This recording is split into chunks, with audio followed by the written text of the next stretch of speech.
Saludos. En este séptimo y último vídeo de la serie sobre lógica, continuaremos con los métodos de demostraciones por inferencia lógica, a saber, la demostración directa, la demostración por contrarrecíproca y la demostración por reducción al absurdo. Adicionalmente, nos plantearemos su uso no solamente en razonamientos, sino en otras formas proposicionales.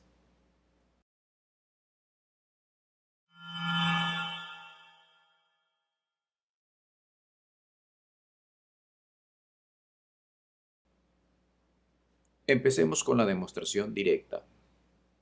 Esta se basa en realizar la transformación de la estructura de las premisas para transformarlas en la conclusión.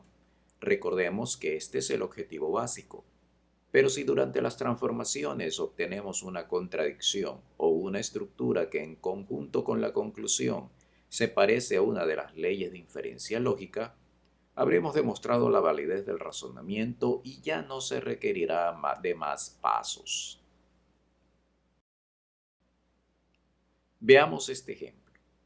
Se observa la presencia de tres premisas que deberían ser transformadas, por lo que lo primero que debemos ver es qué cosas en común tienen con la conclusión. Para este caso vemos que la negación de P y la variable proposicional R están en la conclusión, mientras que las variables proposicionales Q y S no se encuentran en la conclusión. Esto significa que debemos eliminarlas en el proceso de la transformación. Empecemos por la variable proposicional S. Se encuentra sola, como una premisa, por lo que fácilmente podemos utilizar la ley de simplificación, que indica que si tengo una estructura de conjunciones, podemos eliminar cualquiera de sus operandos. Para nuestro caso, será la variable S. Ahora debemos eliminar la variable Q, pero siempre recordando que debemos mantener la negación de P y la variable R. Del conjunto de propiedades que tenemos, podemos ver que la propiedad transitiva podría estar a la mano. Pero la segunda premisa debería de ser un condicional con no Q como antecedente, y no está así. Sin embargo, la disyunción puede ser transformada en condicional, pero la Q debemos ponerla en la izquierda para visualizar mejor el cambio. Para esto, aplicamos la ley conmutativa que me permite visualizar la Q a la izquierda. Ahora sí, esta estructura cumple con la ley de implicación, pues en la tabla vemos tres posibles formas de representar un condicional. Y en la segunda justamente tenemos la disyunción de nuestro ejemplo. Viendo toda la forma proposicional que nos ha quedado, podemos visualizar la ley transitiva, que es una tautología, y por ende terminar el ejemplo habiendo demostrado la validez del razonamiento. Pero para practicar vamos a seguir adelante. Como ya hemos analizado, esta estructura se puede transformar por la ley transitiva, quedando finalmente la forma proposicional que refleja la ley trivial. Y por ende, el razonamiento, al ser una tautología, es válido. En este ejemplo, observamos dos premisas. Pero aquí tenemos como inconveniente que la variable proposicional presente en la conclusión no se encuentra en las premisas. La única manera de que este razonamiento sea verdadero es que las premisas se transformen en una contradicción, y así no importa el valor de verdad que tome R para que sea válido el razonamiento. Para ello, podemos aplicar en este paso dos leyes. O usamos la ley de simplificación para eliminar una de las premisas, o usamos la ley de implicación para descomponer aún más la primera premisa y ver si llegamos a una contradicción. Por el lado de la simplificación tenemos dos posibilidades. O simplificamos el condicional o simplificamos la negación de P. Pero en cualquiera de los dos casos no hemos llegado a la contradicción buscada. Por el lado de la implicación, convertimos el condicional y en este caso podemos aplicar la ley de absorción para eliminar la Q. Pero volvemos al problema. ¿Dónde quedó la contradicción buscada? Al no encontrarla, concluimos que el razonamiento es una falacia.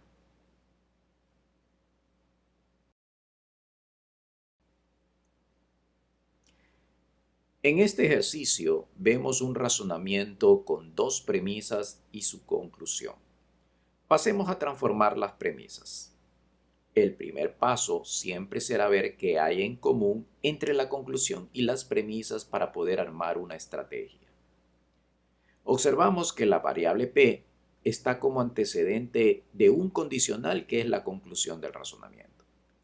Pero también observamos lo mismo en las premisas, por lo que una estrategia sería transformar las condicionales de estas premisas para poder reordenar la variable P en una sola posición.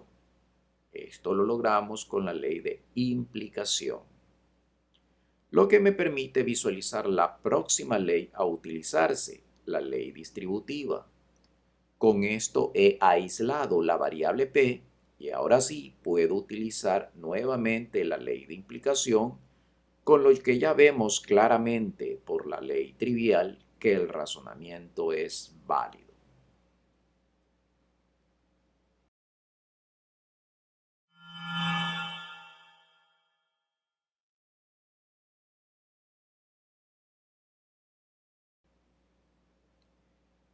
La siguiente demostración, utilizando contrarrecíproca, es justamente eso. El primer paso que debemos es aplicar la contrarrecíproca al razonamiento de tal manera que la conclusión quede a la izquierda y las premisas a la derecha, ambas negadas, por supuesto. A partir de aquí, se hace lo mismo que la demostración directa, pero en este caso las transformaciones serán hechas sobre la negación de la conclusión para llegar a la negación de las premisas. Una pregunta obvia sería, ¿y por qué nos complicamos la existencia con este cambio?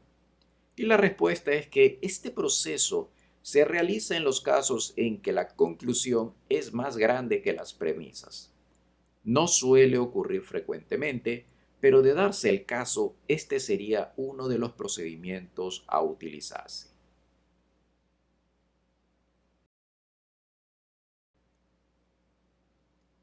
En este ejercicio observamos que el razonamiento consta de una sola premisa y una conclusión relativamente más grande.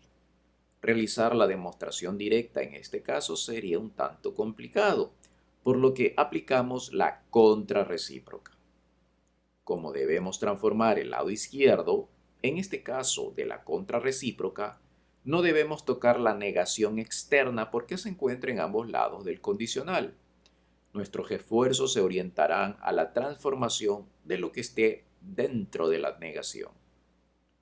Aplicando la ley distributiva, podemos ver a la mitad de la estructura que resulta de la aplicación de esta ley una forma proposicional que podemos eliminar usando la ley del tercer excluido. Y este valor de verdadero, el 1, por la ley de identidad sobre la conjunción, reduce aún más la expresión. Luego, aplicando la ley asociativa con el objetivo de hacer algo similar con Q,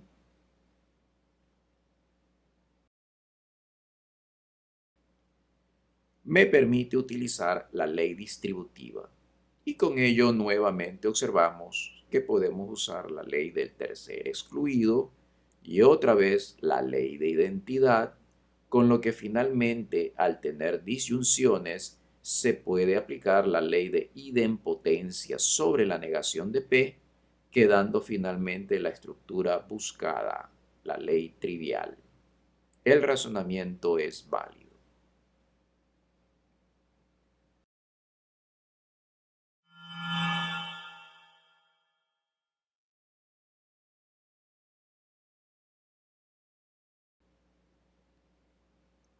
El último método de demostración por inferencia lógica es la reducción al absurdo. Y al igual que la contrarrecíproca, el método consiste en utilizar la ley de reducción al absurdo para realizar las transformaciones, tanto en las premisas como en la conclusión. En este caso, el objetivo es que todo termine en una contradicción y por eso el nombre del método.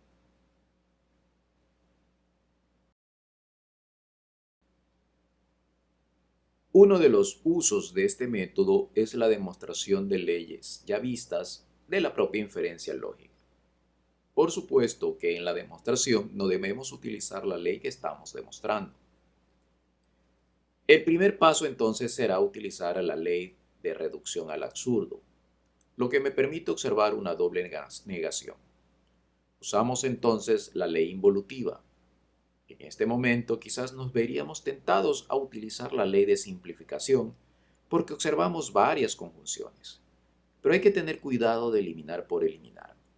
Primero se debe tener una idea clara de qué es lo que vamos a obtener.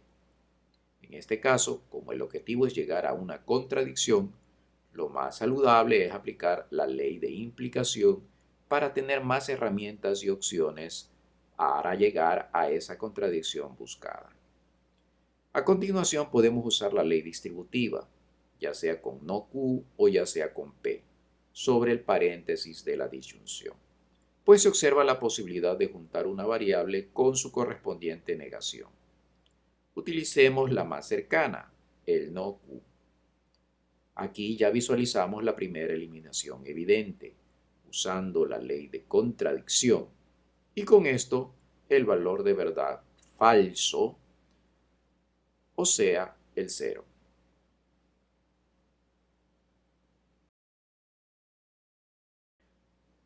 Permite con esto aplicar la ley de identidad, con lo que nuevamente tenemos varias conjunciones.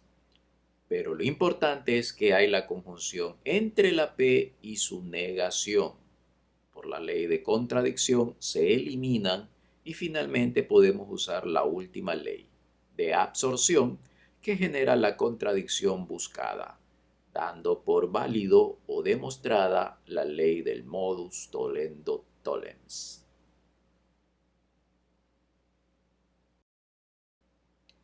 Pero nos podemos preguntar entonces, ¿pueden usarse estos métodos para demostraciones que no involucren razonamientos?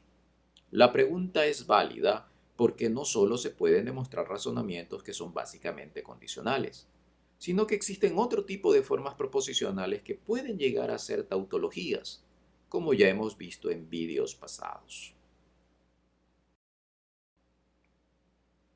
Ahora bien, hasta el momento hemos realizado demostraciones de validez sobre razonamientos, mismos que deben ser tautológicos para que sean válidos. Esta misma idea se puede usar en otras formas proposicionales, pero debemos tener cuidado, pues no todos los métodos de demostraciones vistos se pueden usar de formas proposicionales que no sean razonamientos. En los razonamientos se ha trabajado sobre 5 métodos para demostrar la validez de los mismos, pero en otras formas proposicionales hay que tener cuidado. El primer método, que son las tablas de verdad, se puede utilizar porque es el procedimiento más básico. Sin embargo, en formas proposicionales relativamente grandes es un método poco práctico.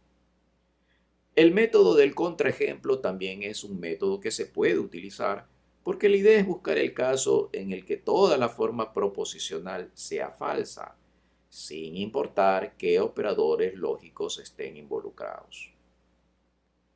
El método de demostración directa también es factible, porque la idea de transformación es la misma. En este caso, en cambio, el objetivo es llegar a una tautología y no a la ley trivial específicamente. Pero la contrarrecíproca no se puede usar porque se requiere que el operador principal sea un condicional, Y justamente estamos hablando de formas proposicionales que no tienen un condicional como operador principal. Asimismo, la reducción al absurdo queda descartada por la misma razón que se eliminó la contrarrecíproca. Entonces, para otras formas proposicionales, podemos utilizar los tres primeros métodos para demostrar que son tautológicos.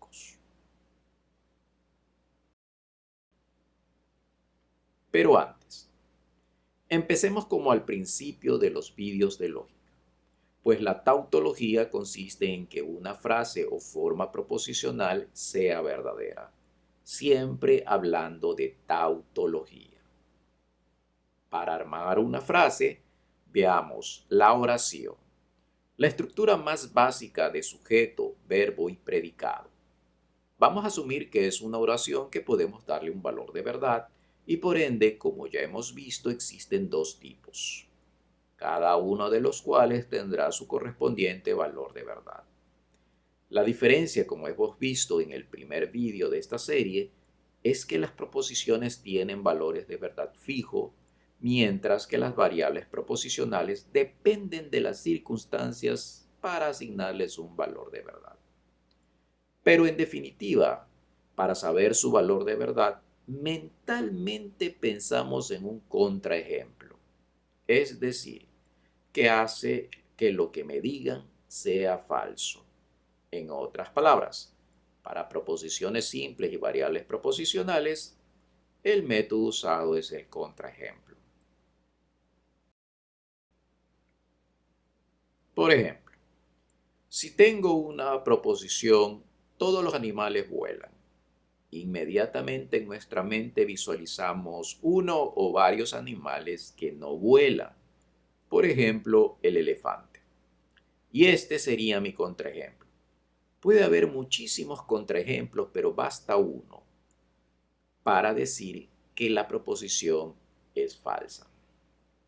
Si usamos una variable proposicional como hoy es lunes, y sé que es una variable proposicional porque su valor de verdad depende del día de la semana en el que estemos, claramente tendremos un contraejemplo si hoy no es lunes y caso contrario será verdad si realmente es lunes. En otras palabras, desde el principio de esta serie de vídeos, hemos usado el método del contraejemplo para dar valor de verdad a las proposiciones y variables proposicionales de los ejercicios. Pero una forma proposicional es una estructura más grande. De hecho, lo que veremos a continuación aplica también para proposiciones compuestas, por lo que no hablaremos de proposiciones. Entonces, sobre la base de lo ya visto en vídeos pasados, una forma proposicional consta de dos operandos y un operador principal. Los operandos pueden ser a su vez otras formas proposicionales, pero en definitiva lo que se busca en una demostración es la tautología de la forma proposicional. Veamos estos dos ejemplos. Ambos son formas proposicionales cuyo operador principal no es un condicional. Ahora preguntémonos, si estas formas proposicionales son tautológicas o no. Para ello, podemos utilizar cualquiera de los tres métodos ya vistos, esto es, tablas de verdad, contraejemplo y demostración directa.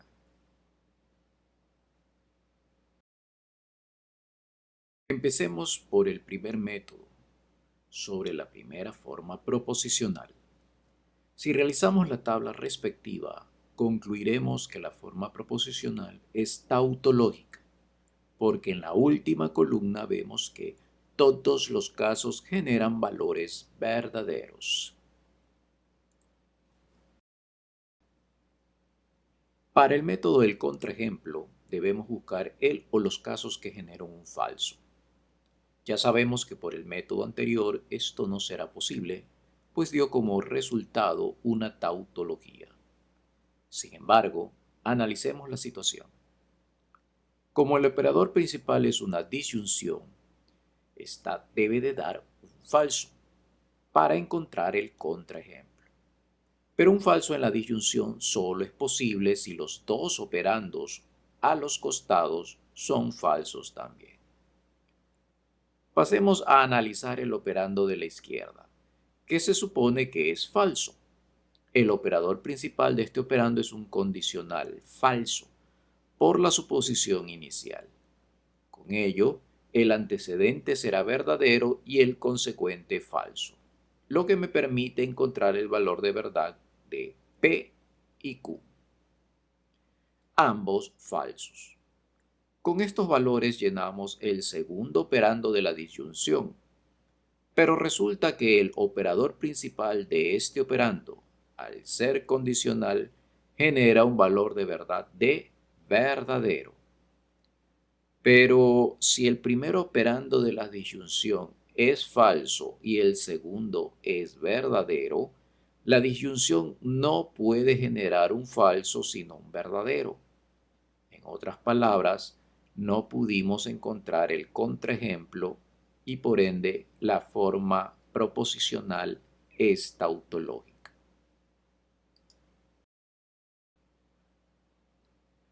El mismo ejemplo usando la demostración directa se puede analizar empezando con la ley de implicación para descomponer los condicionales. Luego, la ley involutiva para eliminar la negación de P.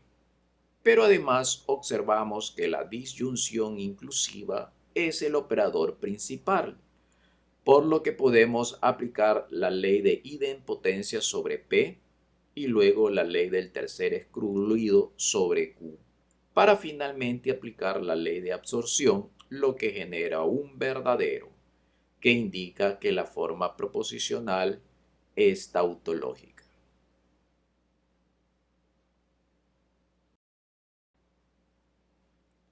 El segundo ejemplo es una forma proposicional que tiene como operador principal una equivalencia lógica. Como ya hemos visto en vídeos pasados, esto es básicamente un bicondicional tautológico. Para demostrar una equivalencia lógica se puede hacer por cualquiera de los tres métodos, pero se recomienda el uso de la demostración directa. Para ello, el objetivo no es generar una tautología sobre toda la forma proposicional, sino realizar transformaciones en uno de los lados hasta obtener la expresión del otro lado. Se pueden realizar las transformaciones ya sea en la izquierda o en la derecha. ¿Cuál se recomienda? En general, el que más cómodo me sienta al analizarlos. Pero es preferible realizar las transformaciones del lado en el que la forma proposicional sea más grande. Recomiendo que se realice este ejercicio para practicar las leyes de los operadores lógicos. En el bicondicional se puede aplicar la ley de equivalencia, con lo que se puede reemplazar este operador lógico con la conjunción de dos condicionales. Para el lado derecho, se puede transformar hasta llegar a la misma ley de equivalencia y con ello reemplazar la conjunción de dos condicionales por el bicondicional. Con esto hemos concluido la serie de vídeos relacionados con lógica matemática, material necesario para el ingreso a diferentes carreras universitarias. Espero haber sido de gran ayuda en la comprensión de estos temas. La siguiente serie versará sobre conjuntos. Hasta pronto.